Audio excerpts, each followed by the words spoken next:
Nakapaukaw sa isip ni Tanggol ang mga sinabi ni Mokang sa kanya.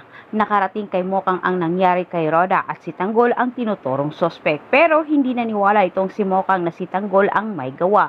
At si Edwin naman at mga kaibigan nito ang pinagdudahan ni Mokang. Kaya sa pag-uwi ni Edwin sa kanilang tahanan, agad niya itong kinomprontang kapatid. Ngunit ang totoong may sala ang siyang may lakas loob pa na magalit dito kay Mokang dahil sa paratang umano ng kanyang kapatid. Direktang sinabi ni Mokang dito kay Edwin na wala umanong duda na si David ang may gawa kasama ang mga tropa nito. Binabalaan ni Mokang itong si Edwin na wag lang umano niyang malaman na si Edwin ang may kasalanan dahil kapag mapatunayan na siya ang may kasalanan, siya mismo umano ang magsuplong dito kay David sa mga lispo.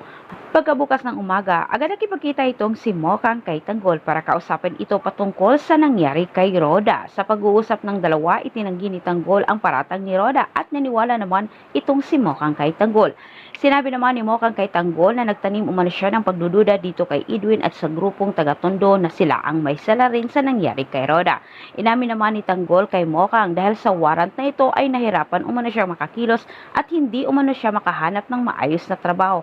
Kahit dapat umanong mapatunayan at makahanap sila ng ebidensya na si Edwin at kasama nitong grupo ang may gawa sa nangyari kay Roda dahil sila umano ang dapat managot at hindi umano siya.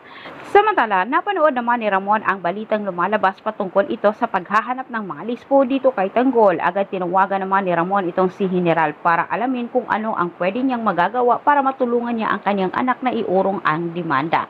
Agad namang tinawagan din ni Ramon itong si Mokang para ipasabi kay Tanggol na gagawan umano niya ng paraan para may basura ang kaso ni Tanggol. Sa mga oras na iyon, sa pagtawag naman ni Ramon kay Mokang ay si Tanggol naman ay nasa tagiliran ni Mokang. At rinig na rinig ni Tanggol ang mga pinag-usapan ni Ramon at Mokang. Pero ang sinabi naman ni Mokang, kanya itong bagong boss ang nag-imbita sa kanila ng party. Samantala, naitanong naman ni Mokang kay Tanggol kung bakit hindi ba umano napaisip itong si Tanggol, bakit iba ang trato ni Rigor sa kanya. Dahil kung iisipin umano nila, parang napakalaki ang kasalanang nagawa ni Tanggol dito kay Rigor para tratuhin ng ganon. Dagdag pang ikwinento ni Mokang kay Tanggol patungkol din sa nalaman niya galing sa kanyang nanay ang totoong nangyari kay Tess noon. Nagulat naman itong si Tanggol at sasabihin na sana ni Mokang kung ano ang kanyang nalalaman dito kay Tanggol patungkol sa ginawa ni Ramon dito kay Tess. Pero naudlot naman ito dahil bigla namang sumulpot ang mga kaibigan ni Tanggol.